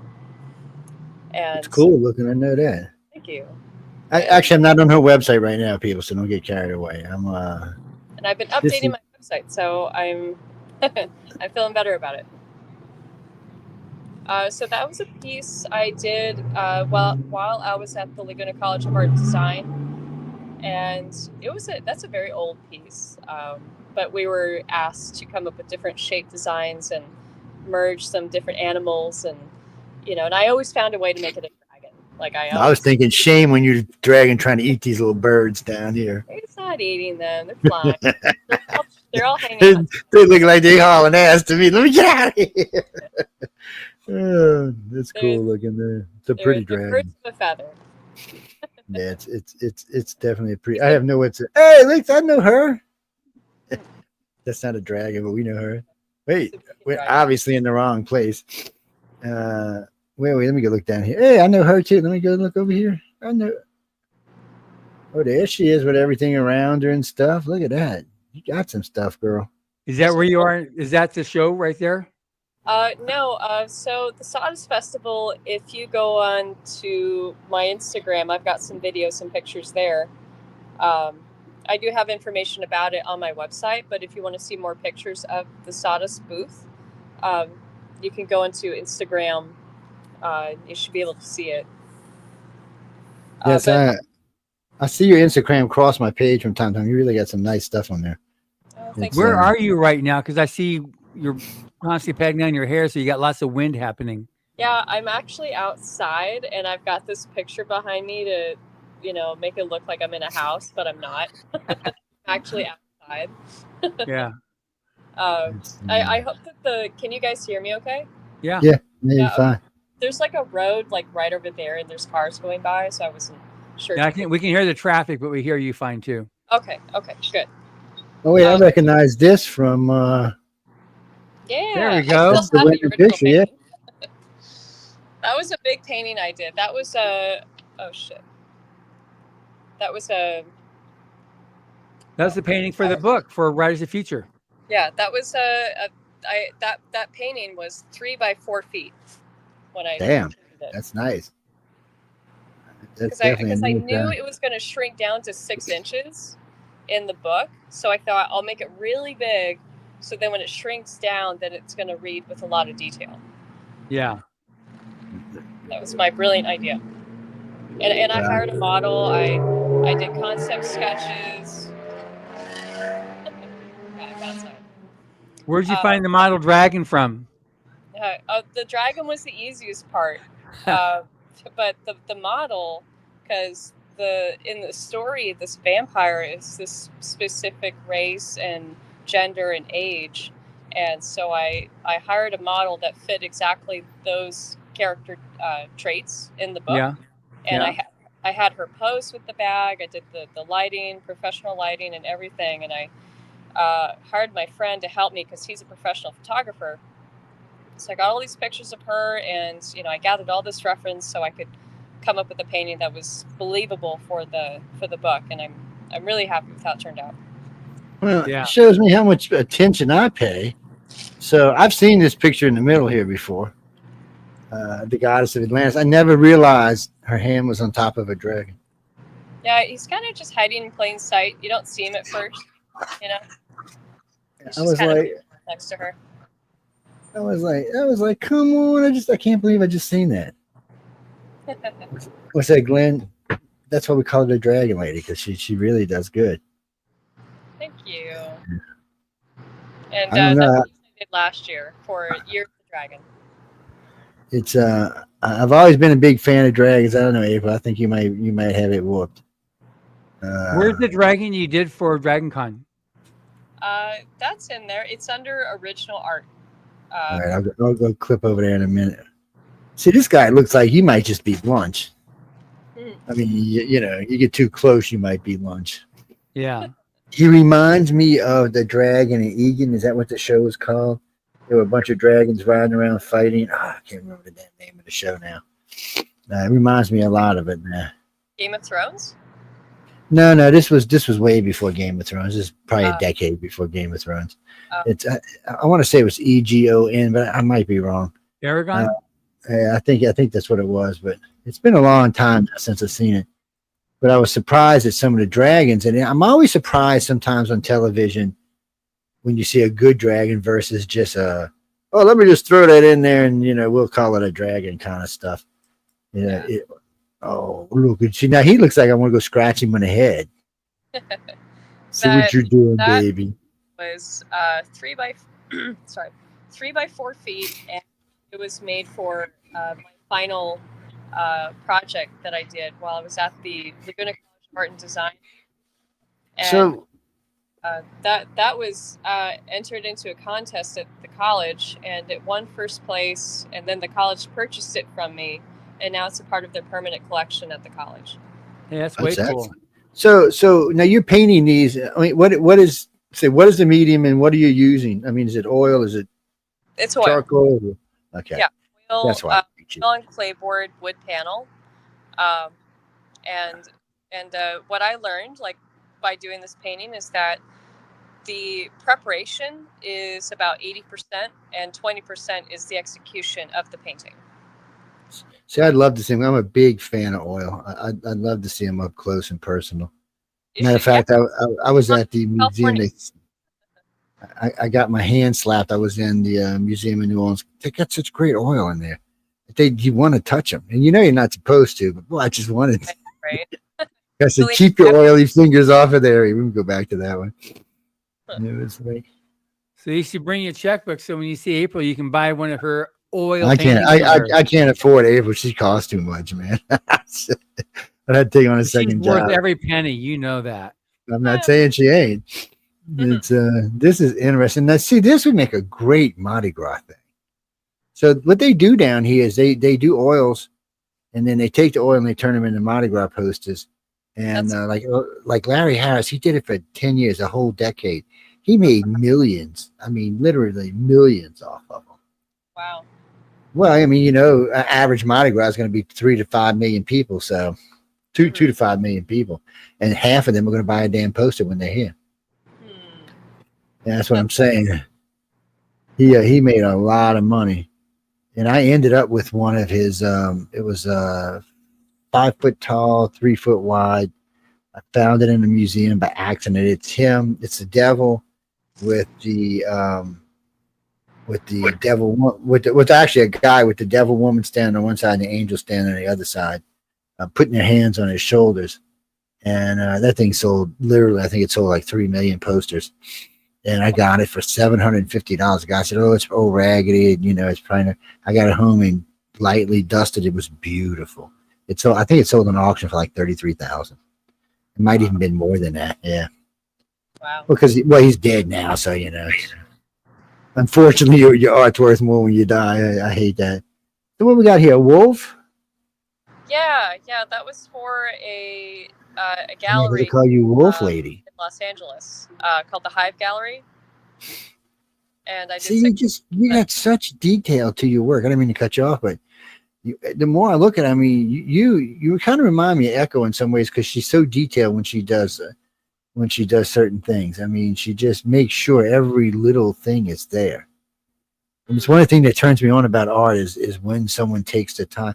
I mean, I see a lot of stuff and it's just like a face and there's not much to it. But I mean, the more you look in here, the more you see. And the fact that you took the time to just roll all of this out, I know it had to be a pain in the ass. It's the eyes look good, and then you can see the little pieces in the eye. I mean, that's even the baby teeth. I mean, it's just, I shouldn't call them baby teeth, but it's there's just so much in this picture, and it's just such an, it's, what is it, just almost all black and white, isn't it? I see a little color in there, but it's I don't know. What do y'all think, guys? You can't afford her art either, Danny. Forget it, buddy. you got to take it. You'll have to sell your wife to buy a piece of her art. Oh, I'm sorry, I'm getting myself in trouble. You already did. Yeah. Yeah. I appreciate that. So it's been 2 years. It's been 2 years since you were out here in Los Angeles. So what are some of the highlights that you still remember that were like made the biggest impression on you as you look back? The impressions of being at the award ceremony or the week-long Either. the week-long workshop, I bought a book, one of those black and white composition books, so I could take notes.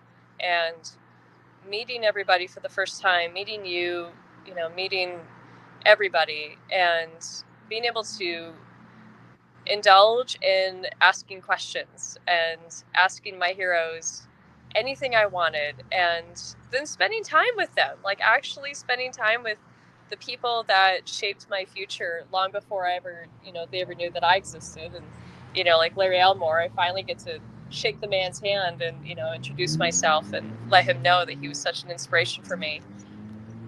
Bob Eggleton and Cerulio and, and then meeting Echo for the first time and her husband Lazarus. And, and it was just so surreal to suddenly feel like I was on the right path and it was taking me somewhere because I was recognized for all the hard work that I was doing.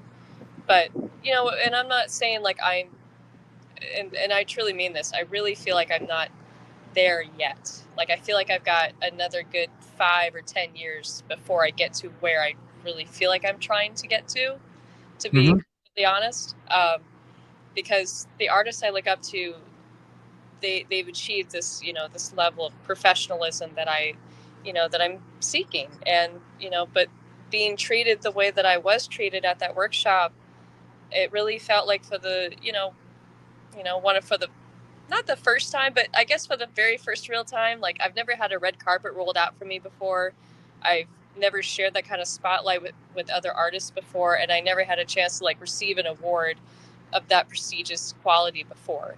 So it was really life-changing for me, and it's such a self-esteem booster, and to feel like, hey, I actually contributed something to the world, and I got my artwork published, and I got to be surrounded by people that appreciate what I'm doing. And and as an artist, it's a journey that never ends, because there's always Right. something new that I'm trying to create. And it's you can only be satisfied for so long, and before you know it, and then you're off and running to the next goal, the next dream. And that's the great pursuit of being an artist, is to create beauty and hope that inspires the people coming in after you. Yeah. I just had B Jackson's on this week's podcast. Oh, is she? Yay, I love Yeah, that's my girlfriend there. Yeah. And I asked her what does she remember, because she was like almost 20 years ago that she was the grand prize winner. And she said the L. Ron Hubbard essay that she had read on art is the quality of communication is, looking back at it, with everything else that happened, you said they're making all the friends and relationships, which she was self-taught, and she never had any other artist friends, and she'd never flown before.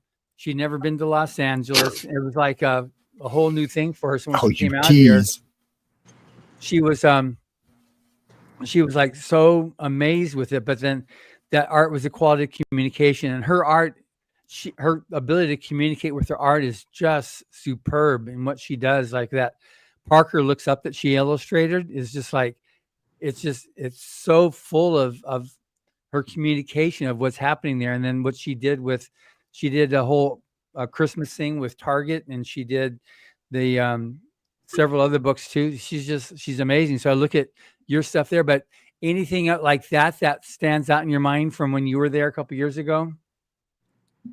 About like the various techniques or technology or anything from Hubbard or anything like that, from the art stuff, because you were given the art book to read. I don't know if you read it or not, but that was just curious.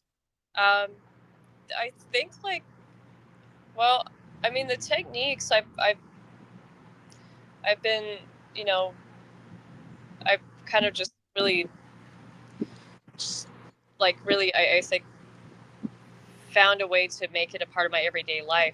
And when I saw Cerulio's technique, I was, I've seen Larry Elmore's work for many, many years, and I'm still in awe of what he can do. And Bob Eggleton, and but Cerulio's shown us some new pieces on his presentation that I've never seen before. And he was talking about how you need to see artwork in a 4-dimensional space instead of a 3-dimensional space. That's interesting. Yeah. And I never forgot that. And so, I've been trying to dissect what that means. And I think what he's talking about, like how a sculptor sees when they sculpt something, it has to look amazing from all angles. Right. So yeah. I thought maybe he talked about this other space where it's not just 3-dimensional, it's something that you think on all degrees. And I really liked that. I thought that was a very eye-opening note about technique. And Cerulio is another amazing dragon artist. He's one of. So I'm so grateful you guys got him to be a judge. That's so cool. Yeah, he's such a nice man.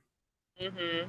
Was that the answer to the question, John? Yeah, that's fine. I was just curious for yourself, what was, what stood out there, because this people that are listening right now, they're fans, but they're also artists, and so so they can discover new things too that you learned and share, and they'll be looking you up to see, okay, so April Solomon, let's see what she is in this stuff here, and you become yourself your own inspiration to other artists too, that as you're doing your curve, like you're not Larry Elmore, you're not Cirillo, you're not Bob Eggleton. Going to be better than all of them. Give her a little time.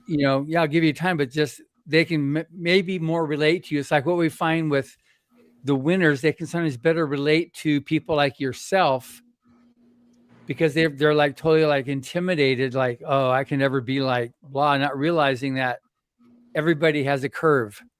You know, when you get like Larry Elmore's, his beginnings were so humble. It's like, oh my gosh. You know, he had a graphite pencil that he had to sharpen with a knife, and he had the boxes that they got their groceries in. That was what he had to illustrate on, because they were that poor, or you know, living with his mom as a single parent in Kentucky. You know, so it's a self-portrait. Awesome. I was thinking, better not be trying to kiss this chick, man. It could, you know, who knows? I sold that piece years ago. I can imagine you would, yeah. I should do more. I should do more dragon women. Yeah. Well, I appreciate all that, John, because, you know, honestly, like, I still see myself as someone that has so many more years left before I get to where I need to be in my career. Don't sell yourself short, girl. I know I do. And so, you know, I have so many people in my life that are always telling me, you know, you're so far ahead of where you started. And I know that, but this like humbling, like student is still so alive and well in me. And I so that's a good thing. Do you consider yourself still a student? Oh, absolutely. Like, oh, girl, you should be teaching. What are you talking about? I mean, I'm not trying to swell your head, because you know, but really and truly, love to learn is what I mean. Well, you do. I'm sure you do. I mean, I know, because I don't know nothing about art, but other than what I've been taught. But really, when I look at your art and think about all the people's art I've seen over the years, and I've seen a lot, you're good or better than a good chunk of them. I mean, really and truly. Just recently, and I hate to say this because it's going to probably swell your head, but I was just recently at the museum, and I got to say, half the art I've looked at in here is better than what I see in there. And those pictures are, you know, multi-million-dollar pictures these days. I don't know, April. I mean, you got a knack. You just got a talent. Some people just got a gift, and it seems like you have it. Yeah. It's, you know, I've seen a lot of artists. I've talked to a lot of artists over the years, and don't get me wrong, a lot of them are good artists, but just looks. Let me ask you a question. How hard is it for you to produce a piece? I mean, does it just come in your head, you sit down and draw it, or I mean, how hard is it really for you to produce it all the way into an oil? I'm just curious. So I have a whole range of answers to that question. So if it's for a client, then I have to get to a different type of mode of work where it's all about following a schedule and system so that I can achieve a finished painting in a timely manner.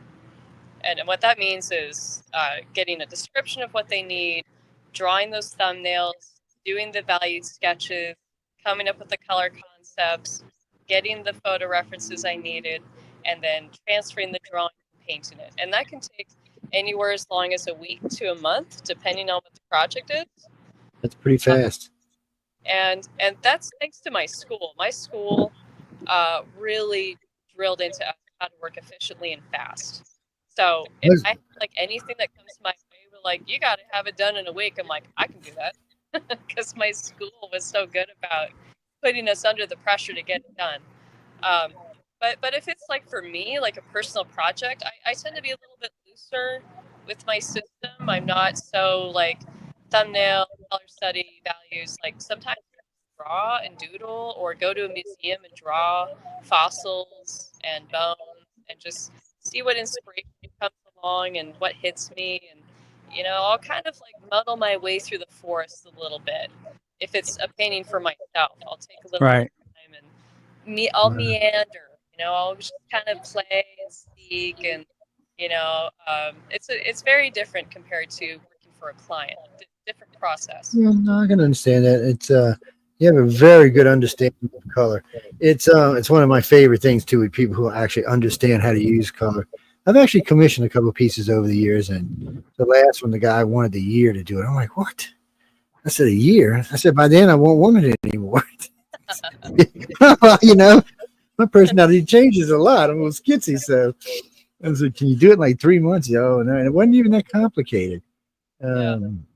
Well, you know, It was, what really honed my color matching abilities was when I started working at the paint store. well, that makes sense. Yeah, when I got hired to work at this paint shop in Canada, my he became like my second dad. Lanny Reed, he owned this paint store, and it was paint, and this man could match anything by eye. He didn't need the machine, so he trained me how to match by eye. And so 16 years later, I was still. You're breaking up there, so I'm not sure what's causing that. Oh, Yeah, you just, maybe it's the sound of the cars. Is that okay? No, it's yeah, better. you're back now, but Yeah, you got closer, got better. Yeah. Okay. I'll make it a little bit closer then. But yeah, He's your second dad. I got the second dad part. Oh, second. Okay.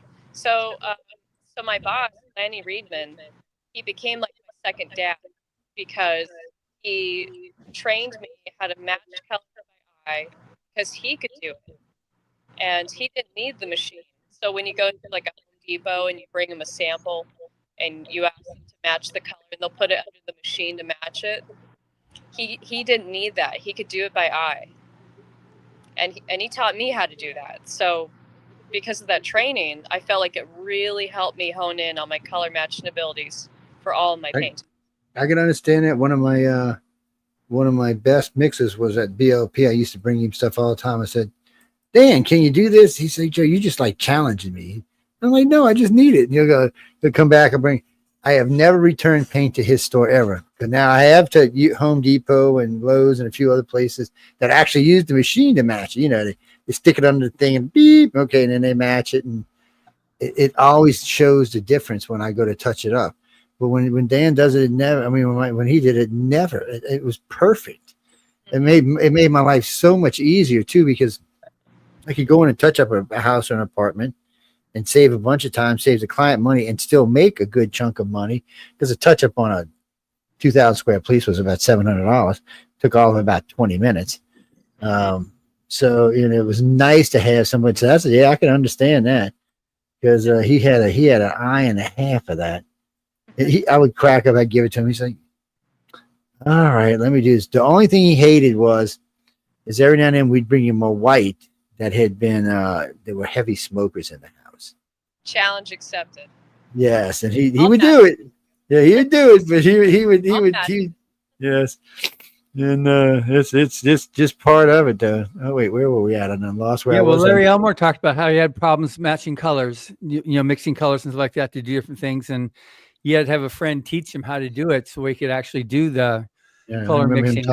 That's really important with oils to be able to do that properly, to get the exact tones and hues that you're going to use to get the real light. Like she just drops little pieces of color here and there that you wouldn't think works, like in this lion in his nostrils and his mouth. I'm thinking that looks fabulous. Oh, thank you.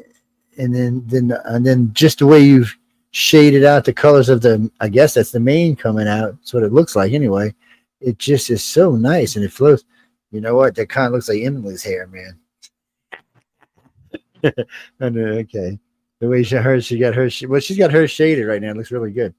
It's I don't know. That's I couldn't do that. I can match colors, but I couldn't do that. I'd be like, yeah. Are we on the right page for the art that you did for DragonCon? So I did see it. If you go into original artwork or go to shop. Okay, shop. There we go. We're in the shop. Yeah, shop. And then there should be an option that says original art under shop. Okay, let's go look. Shop. No, it doesn't say nothing about no original art. Maybe it's nope. It doesn't say. Scroll down farther. Okay, we'll keep scrolling. And look at all these pictures makes me want to stop.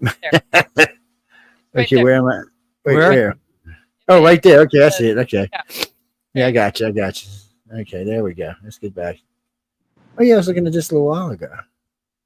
Yeah, so that was the T-shirt design I did, not last year, but the year before. Yeah. I was wondering why that big heart was in the middle of it. And that makes sense. That's why that makes sense. Okay. And their tails, the dragon tails, are intertwined together, so that represents the helix of the of the, you know, like the two snakes that represent the blood, like the DNA. Yeah, the helix. But that was done in oil, and that was a lot of fun to do, and I really enjoyed it. And it was so cool because I had people come to my booth and they brought me their T-shirts and they'd ask me to sign them for them, and Oh, that's nice. I got to feel like a little celebrity for a couple of days. It was nice. Well, you were. You are. Oh, you're already a celebrity. Yeah, you'll just get to be a bigger one as time goes on. Just don't forget us little people as you keep on growing. That's right. Pish posh. It's, that'll never. Well, it's interesting because you've got like Echo and Bob Eggleton. You know, they talk about diversifying, and that's a key thing. What you were talking about there was also being able to diversify as well. You know, because Echo can do any aspect. I think probably any aspect of art. And Bob talked about, because I've known Bob since the late 80s, you know, and worked with him because he's been a judge for a long time. I met him. He called me talking about this new girl he met named Marianne. And Marianne's a good friend of mine now. What's that? Marianne lives very close to me. Oh, really? Yeah, I've got her number. We're very good friends now, and in fact, we're going to be staying together when we go up to do DragonCon. Oh, wow. Yeah, I love her. She's awesome. Yeah, she's amazing. But anyway, so he's talking about he does all types of. He was known for obviously for Godzilla. That's his big. His claim to fame is doing all the Godzilla stuff. But he's got dragons, and remember one Dragon Con, he was there. He was the artist guest of honor, and they had a painting up there. He was a couple hours ago, he was painting, and so I saw him and was talking to him as he was doing his painting throughout Dragon Con. But it's he just says it's important to be able to diversify and do lots of stuff, so you just don't get pigeonholed as this type of artist. You got to be able to do, you know, whatever asked, you know. And what made a big difference for Echo and a few other winners as well that I've remained in touch with when the pandemic hit, because they had lots of different things. They didn't take the big hit like others did when all they could do was a certain type of art, a certain way of selling it at conventions. She was still able to go and keep on keeping on even throughout the 3 years of the pandemic. That's important. You got to keep producing so people know who you are. Yeah. You know, you're always only as good as your last thing you do for anybody. It doesn't matter if it's art, radio, TV, movies. It's just how it works. It's unless you just do one of those pieces that are so stunning that nobody can forget about it. And then there you go. Then you're rich and famous. I have no doubt you're going to do well, April. Not even a little bit. That's I can see you making. I mean, you're already making looks like pretty good money, but it looks like you could be, you know, up there in the 7-8 figures. Definitely in the 7 figures. It's now I'm gonna have to pick on Tom more next time I see him. So I know, Tom, he was kicking your butt, man. You better get together. I mean, even Tom Wood talking about his journey and his career up from how he started, and just again, Dan Dos Santos, just amazing. All these guys that you're looking at, you're like, oh, they're just amazing, but their beginnings are so humble. It's like you don't start at 100 miles an hour. You know, you start in first gear going really slow, and you're grinding your gears and until you get up to speed. I mean, Dan, he had a policy that he was never going to do anything other than artwork. And so he worked out his budget. He lived in the basement of his parents' house, and he would do flyers. He'd make flyers. He'd print and put on the car windshields, you know, promoting whatever sale at whatever store, but he would do the graphic design for it. Right. So he was determined he was going to just do art and continue to grow that, which he's done very well with. But Irvin Rodriguez, I mean, he's one of the most hardworking fellows you're going to meet. You know, he's just so dedicated, and he's making it, you know, and he's another just very nice person. Mm-hmm. Yeah. I love those stories. Yeah. They're inspirational, you know, so other people are like, wow, if they can do it, I can do it. Right. You know, it's like you are where you are because you've worked so hard to get there, not because you woke up one morning and go, give me a paintbrush. Right. Well, and I love hearing those stories, and you know, I definitely feel like that's where I'm at right now in my journey is humble beginnings. You know, and because I left my job, you know, as soon as I was going to graduate from art college, I quit my job and decided to pursue my career doing art full time and just see where it took me, and you know, and everything that I do. I never know what the next step is going to be until I arrive to the step that's in front of me. Like when I came to Dragon Con, I never heard about Galaxy Press, never once heard a word about the contest. And, you know, I went to Dragon Con because it sounded perfect for me. Yeah. It's Dragon Con. What could be more perfect than Dragon Con? Yeah. You know, but then I got to learn all about the contest, and if I had never gone to Dragon Con, I never would have been here sharing my experience about, you know, being a winner. And so, you know, it all leads to the next thing is what I mean. Just keep going. The universe works in a very strange way. Yeah. It does. I left the Navy with advanced degrees in avionics and electronics, got a bachelor's in science, and ended up as a contractor. Made my first mill because of Hurricane Katrina. It's just a weird thing. It's, you know, because everybody's like, I can't believe you're not going to go do this. I'm like, well, you know, it just wasn't. And I got lucky, and I walked into a group of, I ended up having like 40 properties because my wife worked for Lake, and then my mom went and worked for another company. I ended up with 80. And before long, I had 170 properties I was maintaining all the time. So you just never know how it's going to work. So, and I never thought I'd do that, but painting is, I wish I could paint. I really do. I've tried drawing all kind of stuff. I just gave it up. They're always crooked or rickety. It's kind of funny, actually. It really is.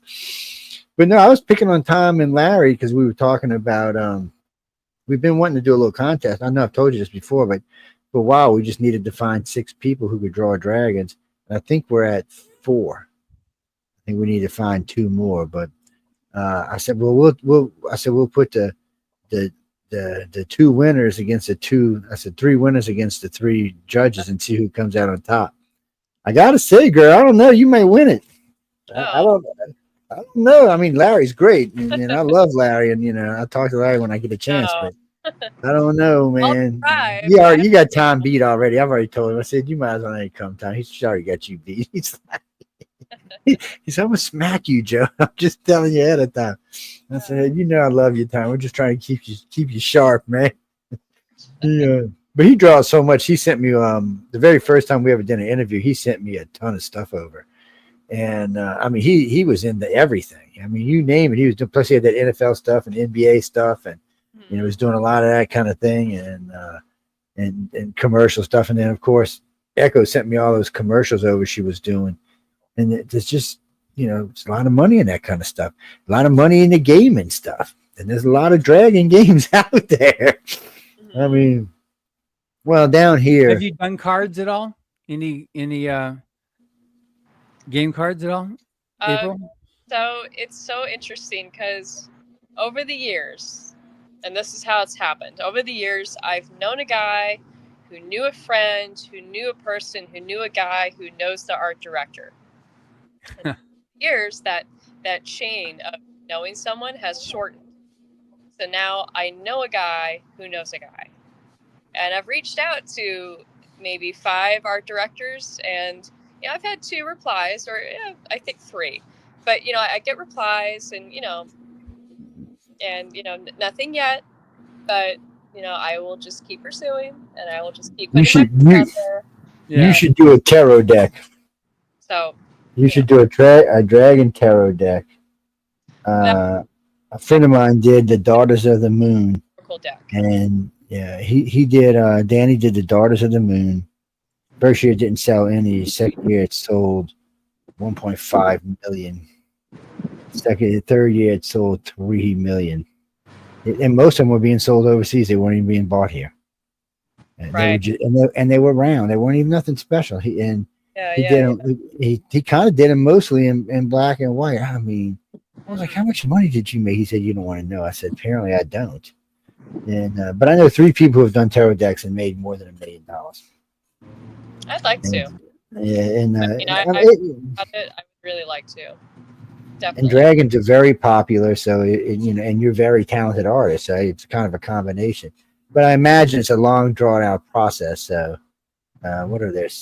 That's a lot of paintings. Yeah, I can't remember if it's 72 or 74 cards in a deck. It's there's a 22 Acadian card. Yeah, I think there's 74. I think. I don't know. I'd have to go sit down and find out for sure. But I know a lot of people are into that kind of stuff, and hell, just on our network, you'd probably sell 50 decks. These people are crazy with them tarot cards. It's but hey, it's one of those things. And then, but see, you don't look like you need a full-time job. You look like you're doing well in your art, because I know Arcadian Gaming is hiring right now. They're hiring at $150,000 a year for artists, well, for illustrators, authors, and programmers. They're hiring at $150,000 a year. They don't like AI. That's why. They're going to use AI. They just don't like it. Well, so they would take someone, a talented artist. What they do is they take in, and some of this stuff, the way he explained it to me. So he has an artist on salary, but if the work is exceptional, then they buy the work individually instead of paying the artist a salary. And then what he does is he has that artist oversee. That's where the salary comes in. He has the artist oversee the AI's mass production to make sure it's being mass produced the way it should be. So what he did, instead of having a bunch of illustrators make all the drawings, he takes the one person, lets them, or 2 people, lets them do it, and then he uses the AI to mass produce them. That way he's keeping everybody at work. He's not laying anybody off because of AI. He hates it. But he also told me that where it used to take 3.5 years to produce a game, now he can produce one in 16 months, which means for you or whoever's buying the game, it's half the price it would normally be. So it's an interesting give and take, I guess. I'm just not a big fan of AI yet. Maybe, and I do quite a lot of work on. I did just finish one for the Miami Police Department not too long ago, and I did one for Dallas. I do work on debunking AI, because there's certain things you can see, drawings or writings, or there's just giveaways. They're getting better every time, but there's still giveaways: hands, feet, eyes, fingernails, fingers, and yeah. They're just giveaways, and and sometimes the knees are really weird looking. I don't know. There's some weird stuff sometimes. I've read 2 AI books. So the beginning was pretty good, and the end was decent, but there was nothing in the middle. It was like just paragraphs of jibber jabber. I mean, it was really nothing there to read. So it was like the AI lost itself and then found itself. I don't know. It was very strange. So there's a lot. There was the guy, and then I was telling John at the beginning of the show, the government wants to make it illegal, but just to be AI. So you're going to have to stamp. There's going to have to be a code inside of every AI to let you know it's AI. He said because if they catch them not, the government wants to fine them for doing it. And that just makes it fair play for all the rest of us out there. Because pretty soon they'll have, I was just telling him, Marco Rubio, the AI went around impersonating him. It was making calls to people in Europe. It was making calls to Congress and senators. They were using it and it sounds just like him. They were using it. Yeah, they were using it to hack in. It was a strange setup. So the government's now like, you know what, we need to put some restrictions on this, we think, which I'm all for it. I'm all for it. So Dragon Con, it ought to be fun. It's fun. It's a party. I always have a good time at Dragon Con. I'm always tired when I leave, and I'm always 10 pounds lighter, but I always have fun. It's it's like the Mardi Gras. It's like the Mardi Gras of conventions, I would say. It is. Well, you know, we've been pushing for something like that in New Orleans. The one they had, or the one that comes down here is, I don't want to use that word, but it's poor. Let's say it like that. And there needs to be one in the deep south. Maybe, you know, because Atlanta's deep south. No, Atlanta's not quite the deep south. The deep south is below Atlanta. So when we say deep south, we're meaning anything like 50 miles off the coast, 80 miles off the coast. That's the deep south. So, and that's those people. A lot of those people aren't going to drive to Atlanta. They don't, for some reason, they don't like Atlanta. And New Orleans people will only go to Atlanta when there's a Saints game. Other than that, they will not go. They're like, we're not going there. So when you meet a lot of people at the Atlanta, you're going to find that a lot of them are coming from up north in the middle of the country. There's not that many coming out of Miami or New Orleans, but I know we got to let you get out of here because it's getting late and you got money to make, girl. Make a lot of money. Think about them cards. You know, I always like seeing you work. You know, every now and then I see a piece come across Instagram. They're always good. As a matter of fact, I was doing something the other day and I had two friends standing by me and it came by and he said, "Well, I just stopped at someone to see April's." I don't even know what it was. And it was really colorful. And it's like, who the hell did that? I was like, she's one of the winners from Writers of the Future. And then they're all flipping through your pages, seeing if they can buy something. I'm like, well, go on, guys, get out of here. Go home. You got your own computers. Get off of mine because these are all station computers. But no, I really do like your work. I've liked it since the day I've seen it. So, and I think you have way more talent than you give yourself credit for. But and you know what? It's one of my jobs. Is what I do here is to find people with talent that don't realize they have it. It is one of the things we do. That's why I have so many good. And you're definitely one of the senior sweethearts that we've seen come across the finish line there at Illustrators the Future. So it's really nice to be able to maintain this our line. Yeah, no, likewise, and it'll be well contained for all eternity. Yeah, which is good. Well, get the big conferences, make the big money. You know, when you're out there famous and you know in the art museum with all your art, remember us poor people. Exactly. When we stop by to see you and they're going, y'all can't come in here. You're too poor to come in here, people. But we know her. No, get out of here. Just please remember us then. Crystal, you can find all of her work. We just posted it a few minutes ago. Yeah, and so it's AprilSolomonArt.com or that's at April Solomon Art on Instagram. Yep. That's it. I'll be at Dragon Con in the art show. So will be the Galaxy Press publishing booth. I think we're going to be next door to each other, right? Probably. It's kind of like a thing now.